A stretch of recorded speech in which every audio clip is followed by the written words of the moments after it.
Halo semuanya. Jadi di sini aku lagi main sama anak-anak aku. Oh, satu lagi. Saya Hai Konon dan Konbi. Jadi nama mereka Konon dan Konbi. Jadi tujuan aku bikin video ini tuh karena aku mau cerita-cerita sama mereka. Cerita-cerita, bukannya kamu ingin bahas materi sosiologi? Bahas sosiologi kan bisa nanti-nanti. Nggak ada nanti-nanti, kerjakan sekarang juga. Ya udah, karena kami maksa, jadi ayo kita bahas materi sosiologi mengenai permasalahan sosial akibat pengelompokan sosial. Let's go. Halo semuanya. Aku Kunefli Pandi dari kelas 11-12. Jadi di sini aku akan menjelaskan materi sosiologi mengenai permasalahan sosial akibat pengelompokan sosial. Jadi sebelum itu, kita harus tahu dulu nih apa sih itu permasalahan sosial. Permasalahan sosial adalah masalah yang muncul dalam kehidupan masyarakat dan berdampak negatif bagi banyak orang. Jadi permasalahan sosial itu seperti situasi yang dianggap mengganggu bagi kesejahteraan masyarakat ataupun keharmonisan masyarakat. Nah, jadi contoh-contohnya tuh seperti korupsi, kenakalan remaja, intoleransi, dan lain sebagainya. Jadi kita masuk ke materi yang pertama atau yang A, yaitu permasalahan sosial terkait pengelompokan sosial. Jadi yang pertama ada konsep permasalahan sosial. Nah, jadi permasalahan sosial adalah masalah yang berdampak pada banyak orang dan dianggap mengganggu nilai atau norma dalam masyarakat. Jadi ketika nilai dan norma sosial dilanggar, menimbulkan ketidakseimbangan dan gangguan keteraturan sosial. Seperti yang aku jelaskan tadi, permasalahan sosial itu seperti sesuatu yang mengganggu kesejahteraan masyarakat ataupun keharmonisan masyarakat. Lalu ada faktor penyebab. Faktor yang pertama ada faktor sosial seperti pelanggaran norma, kriminalitas, penyimpangan sosial, dan kenakalan remaja. Jadi contohnya itu kenakalan remaja seperti tawuran ataupun geng motor. Lalu ada faktor non sosial, bencana alam, wabah penyakit, dan faktor lingkungan seperti pemanasan global. Nah, jadi kita ambil satu, yaitu wabah penyakit. Wabah penyakit emang bukan faktor sosial, tetapi dampak dari wabah penyakit itu dampaknya besar bagi seluruh masyarakat. Lalu ada jenis permasalahan sosial. Yang pertama itu adalah manifest atau jelas terlihat dan nyata gitu. Lalu juga mudah dikenali. Nah, jadi contohnya itu seperti kriminalitas, penyimpangan sosial ataupun kenakalan remaja. Jadi contohnya tadi seperti tawuran, kita bisa jelas melihat tawuran dan kita bisa langsung mengenali tawuran tersebut gitu. Jadi jika ada tawuran di suatu daerah, kita langsung tahu bahwa ini tuh tawuran terjadi di sini, dan kita bisa melihat tawuran tersebut gitu. Lalu ada laten, tersembunyi atau tidak langsung disadari oleh masyarakat. Contohnya atau kerusakan lingkungan atau yang sering kita dengar pemanasan global. Pemanasan global emang tidak langsung kita sadari, tetapi seiring berjalannya waktu dampak yang dihasilkan oleh pemanasan global ini itu dampak yang besar bagi seluruh masyarakat. Lalu kita lanjut ke yang kedua, yaitu munculnya permasalahan sosial akibat pengelompokan sosial. Jadi yang pertama itu ada peran prasangka atau prasangka buruk lah. Jadi prasangka itu seperti anggapan negatif tanpa sadar terhadap orang atau kelompok lain, menimbulkan pelabelan dan pemisahan sosial. Jadi prasangka ini seperti kita yang berprasangka kepada orang lain, padahal kita itu belum mengenal orang tersebut atau bahkan kita baru saja bertemu kepada orang tersebut. Jadi misalnya itu seperti kita masuk dalam lingkungan baru, seperti kita ke sekolah baru, tentu saja kita menemukan teman-teman baru juga. Dan ketika kita bertemu dengan teman kita belum ada bicara ataupun belum saling berkenalan, kita langsung berprasangka bahwa sepertinya teman ini tuh tidak baik ataupun pelit ataupun sifatnya buruk seperti itu, padahal kita belum mengenal ataupun belum berbicara secara langsung. Itulah yang dimaksud dengan berprasangka buruk. Nah, jadi akibat dari berprasangka buruk itu adalah munculnya eksklusivisme. Eksklusivisme ini tuh sikap menarik diri dan tidak mau berbaur dengan kelompok lain. Jadi karena prasangka buruk tersebut, kita tuh jadi nggak mau gitu loh berbaur dengan mereka gitu. Nah, lalu yang kedua itu ada partikularisme. Nah, partikularisme itu pandangan atau sistem yang mengutamakan kepentingan pribadi atau kelompok sendiri di atas kepentingan umum. Jadi itu seperti sifat egois gitu loh. Jadi kayak kita udah nggak peduli tentang kepentingan yang lain, yang penting kepentingan kita ataupun kepentingan kelompok kita itu terpenuhi gitu. Lalu ada eksklusi sosial. Eksklusi sosial itu mengacu pada peminggiran kelompok tertentu dalam masyarakat, terutama mereka tidak memiliki kemampuan ekonomi, sosial ataupun moral. Nah, singkatnya itu kayak sikap mengeluarkan, menyingkirkan atau mengenyampingkan orang lain. Jadi kita itu kayak menyingkirkan orang lah gitu, menyingkirkan orang yang tidak memiliki kemampuan ekonomi, sosial ataupun moral seperti itu. Nah, jadi akibatnya baik eksklusivisme, partikularisme maupun eksklusi sosial dapat menyebabkan suatu kelompok tidak mampu mengakses kesempatan yang sama, merasakan akses yang setara, dan berpartisipasi sepenuhnya dalam kehidupan sosial dan pembangunan. Jadi gara-gara sifat-sifat tersebut tuh jadinya tidak semua kelompok tuh bisa mengakses kesempatan yang sama gitu. Jadi gara-gara ketiga sifat yang tidak baik ini, jadi terjadilah permasalahan sosial akibat pengelompokan sosial. Lalu kita lanjut ke materi yang kedua, yaitu ragam permasalahan sosial terkait pengelompokan sosial. Yang pertama ada ketidakadilan. Di sini yang diambil yaitu ketidaksetaraan dan diskriminasi gender sebagai permasalahan sosial atau ketidaksetaraan gender. Ketidaksetaraan gender muncul karena adanya pengelompokan sosial dan labelisasi terhadap perempuan. Misalnya anggapan bahwa perempuan tidak perlu bersekolah tinggi atau hanya berperan di rumah. Jadi bersekolah tinggi ataupun berpendidikan tinggi itu merupakan hak siapa saja gitu. Juga berperan di rumah atau hanya melakukan pekerjaan rumah itu juga bisa dilakukan oleh siapa saja, lelaki ataupun perempuan. Nah, dampak ketidaksetaraan gender itu tuh yaitu diskriminasi, membatasi kesempatan perempuan untuk berpartisipasi di berbagai bidang kehidupan. Nah, jadi seperti banyaknya anggapan perempuan tidak bersekolah tinggi ataupun tidak berpendidikan tinggi, sehingga banyak perempuan yang merasa terdiskriminasi ataupun tertekan terhadap anggapan tersebut, sehingga perempuan pun jadi terbatas dalam kesempatan tersebut. Nah, adanya tujuan kesetaraan gender, yaitu memberikan hak dan kesempatan yang sama bagi laki-laki dan perempuan dalam hukum, pekerjaan, dan kehidupan sosial. Jadi yang pertama itu adalah tidak bersekolah tinggi tadi lagi, yaitu karena bersekolah tinggi atau berpendidikan tinggi itu merupakan hak siapa saja, laki-laki ataupun perempuan. Lalu adanya pekerjaan, banyak orang yang mengatakan bahwa perempuan tidak perlu bekerja, biarkan laki saja, padahal pekerjaan juga merupakan hak siapa saja yang ingin bekerja, laki-laki ataupun perempuan. Nah, keadilan sosial tuh tidak selalu berarti sama rata, tetapi memberikan sesuai hak dan tanggung jawabnya. Nah, contoh itu seperti seorang pekerja yang lembur tuh layak mendapatkan upah yang lebih besar. Nah, lalu lanjut kita ke materi yang kedua, yaitu adalah intoleransi. Nah, intoleransi adalah sikap tidak menghargai dan tidak menghormati perasaan, keyakinan, atau pendapat orang lain.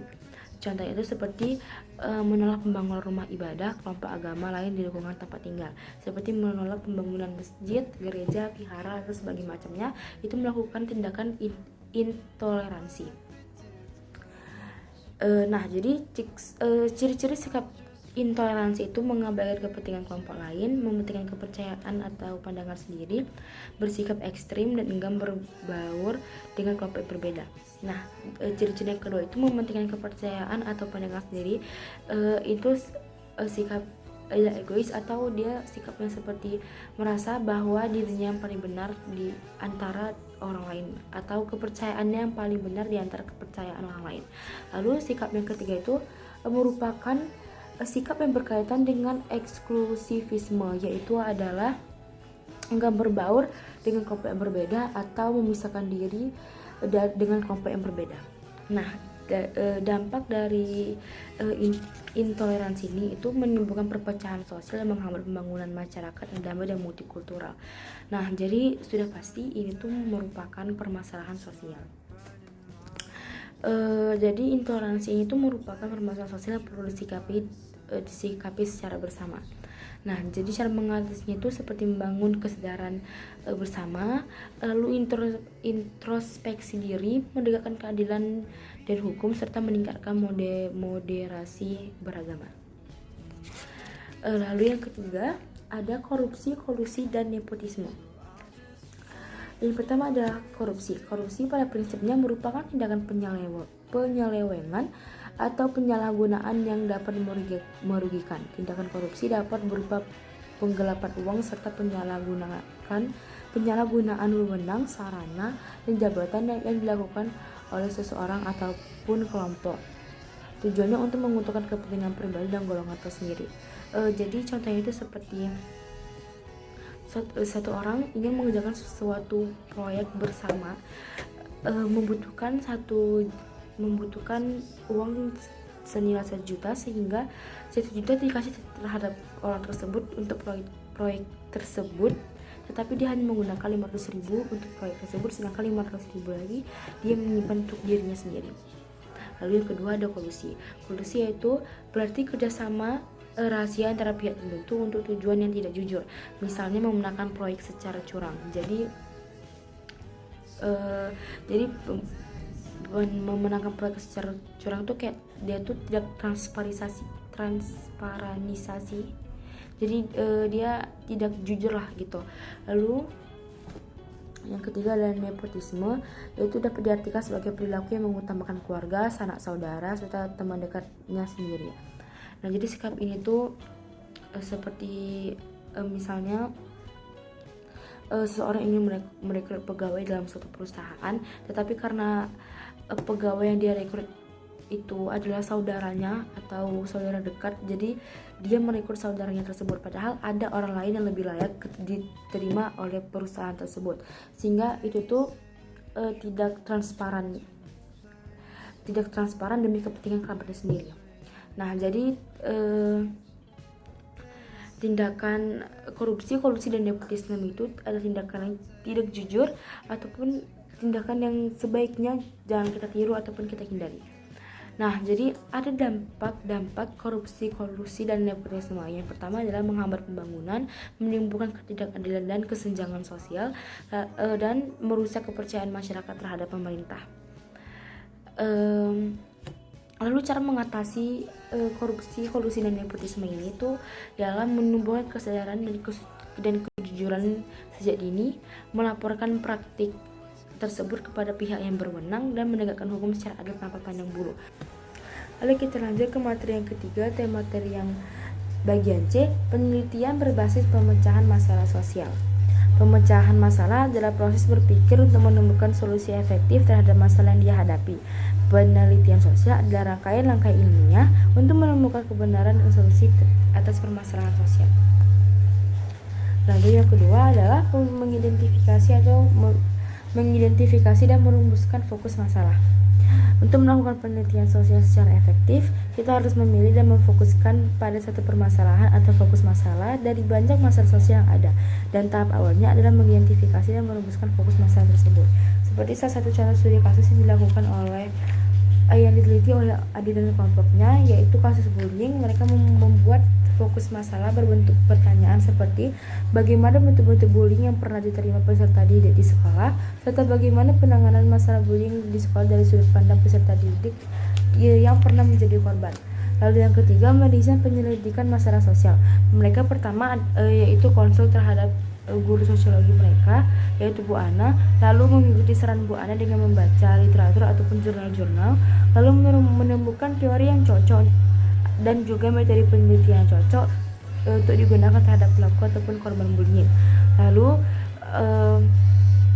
hasil diskusi yang mereka lakukan mendapat respon positif dari Bu Ana, yang kemudian menyarankan mereka untuk mengembangkan hasil diskusi tersebut dalam bab kajian pustaka dan metode penelitian. Lalu identifikasi dan wawancara. Andi dan kelompoknya mulai mengidentifikasi informan yang layak diwawancarai untuk penelitian mereka. Mereka melakukan wawancara kepada beberapa peserta didik yang menyatakan pernah mengalami bullying di sekolah. Lalu yang keempat yaitu mengumpulkan dan menganalisis data. Pengumpulan data. Setelah menyusun proposal penelitian, Andi dan kelompoknya mulai melakukan pengumpulan data untuk menjawab rumusan masalah. Lalu lalu teknik pengumpulan data yang digunakan adalah observasi dan wawancara ataupun data primer. Etika yang mereka gunakan yaitu menjaga keselamatan kerja, meminta izin kepada informan, menjaga rahasia kepada informan, serta juga menjaga sopan santun.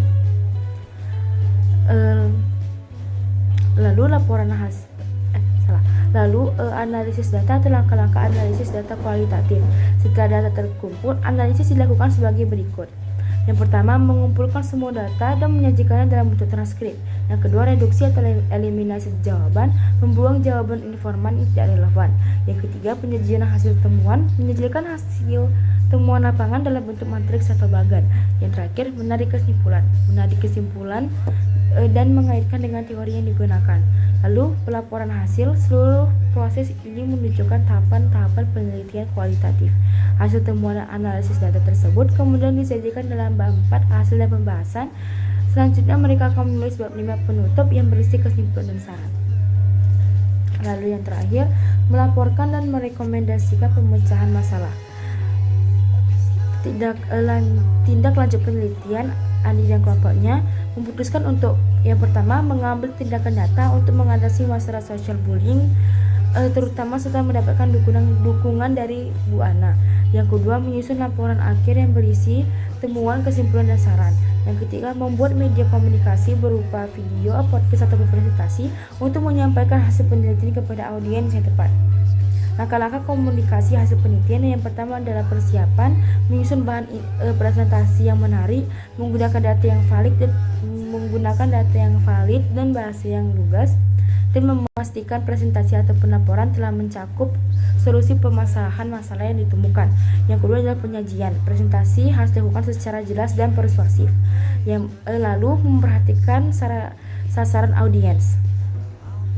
Lalu strategi yang direkomendasikan untuk mencegah bullying dan melibatkan berbagai pihak, antara lain yang pertama, sosialisasi mengenai sanksi dan bahaya bullying kepada seluruh warga sekolah.